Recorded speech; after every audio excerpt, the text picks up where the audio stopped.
На планерке по вопросам ЖКХ в окружной администрации, ресурсоснабжающей организации, управления округов и пригородов отчитались о текущей работе. На сегодняшний день все предприятия города работают в штатном режиме. Санитарное состояние города удовлетворительное. Роман Сорокин задал вопрос представителю Якутской ТЭЦ в связи с многочисленными жалобами на недопоставку тепла в 16-м корпусе 202-го микрорайона. Работаем в графике.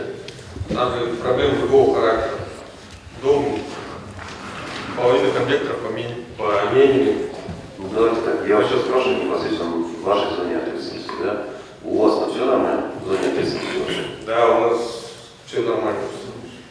Хорошо. Тогда вопрос следующий. Новый источник теплоснабжения на Якутской ТЭЦ-2 запущен в эксплуатацию введен. Это пиковое водоление котельной на ТЭЦ-2. ТЭЦ-1 на территории. Ну, работает. Гидравлика. Выстроена. Нормально.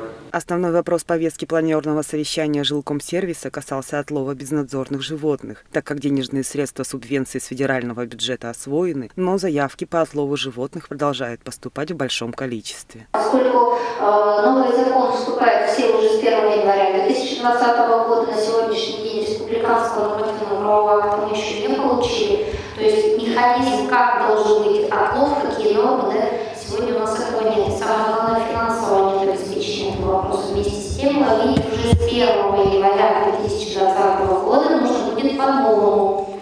Там с фиксацией на видеокамеру, другие требования к методам ловли, то есть там сачки и так далее, машины, клетки и так далее, удерживающие условия. Ну и самое главное, период, который по замыслу законодателя должен уже работать с 1 января 2020 года.